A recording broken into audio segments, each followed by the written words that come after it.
The Legend of Jimmy Spoon by Kristiana Gregory. 7. New Hunting Grounds.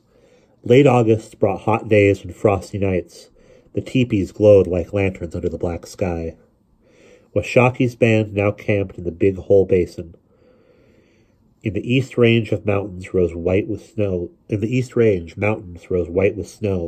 Years earlier, French fur trappers had named these peaks Les Trois Tetons, the Three Breasts. The Shoshone called them Tweewinot, meaning many pinnacles. Jimmy guessed a prairie fire had swept through the basin because the grassland and foothills were black. But as the band moved farther into the valley, he saw there was movement within the black, like the slow roll of gravy in a pan. The Indians were now pointing, excited. Old Mother leaned down from her horse and patted the bundle behind Jimmy's saddle. Bojano. Buffalo. As far as Jimmy could see, there were Bojono, grazing, brown, shaggy beasts unworried by the approaching strangers. The last time Jimmy had seen a buffalo was on the plains of East Utah Territory.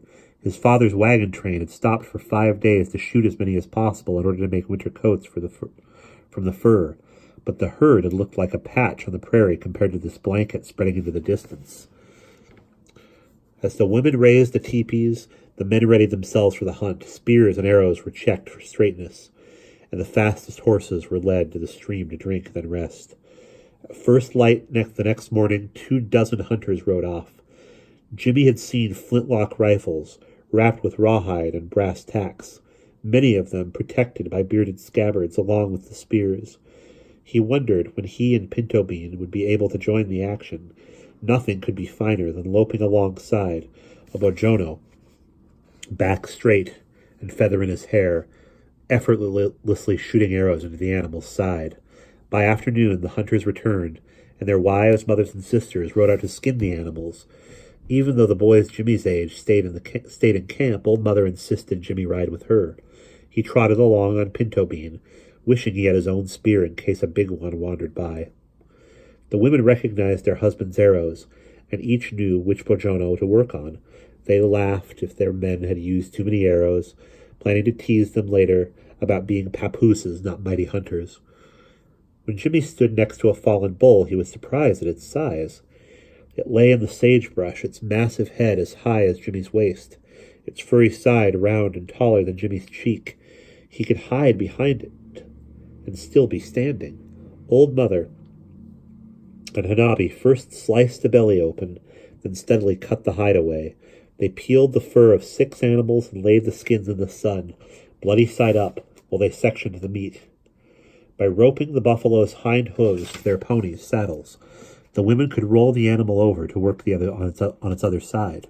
By sundown, dozens of travois were loaded high for the return to camp.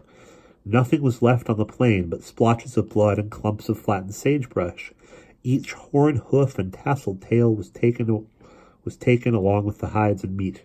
The girls carried baskets filled with Bojono chips, the droppings that produced hot, smokeless fires perfect for the inside of teepees. For several days the hunters relaxed in the warm August sun, while the women and girls sliced meat into thin strips to hang over racks outside. Flies stayed away from the meat because the strips were too thin for them to implant their eggs. When the strips were almost dry, the women pounded them between 2 rocks until they became soft, then hung them to stiffen once more. "Tao," Old Mother said as she handed Jimmy a piece. The jerky was dusty and tough to chew, but it tasted good.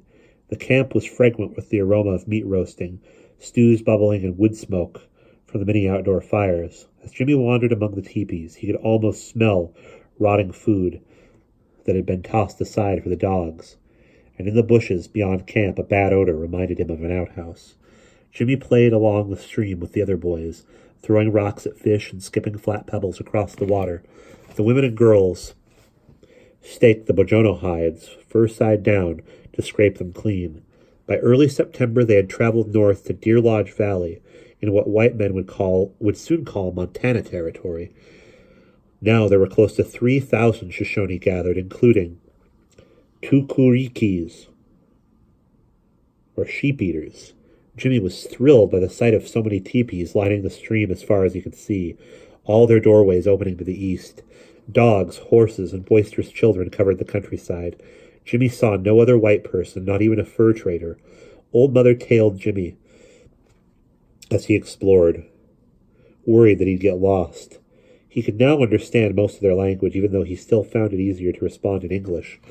When Old Mother told Jimmy that White Plume's band liked to steal white boys and eat them, he knew she meant Chief Pocatello.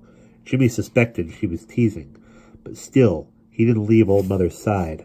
The thundering of hooves drew his attention to a grassy flat, where braves were racing bareback, their hair streaming behind them, piercing the air with their whoops. Jimmy guessed they were probably betting on the races, after he saw one brave rounding up 50 ponies he'd apparently won.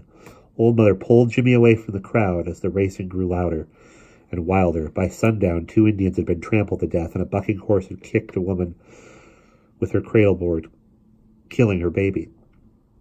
For several days, the cries of mourners pierced the air. Jimmy was uneasy with this loud display of grief. He stayed close to Old Mother, glad she was there to protect him. And that's the end of Chapter 7.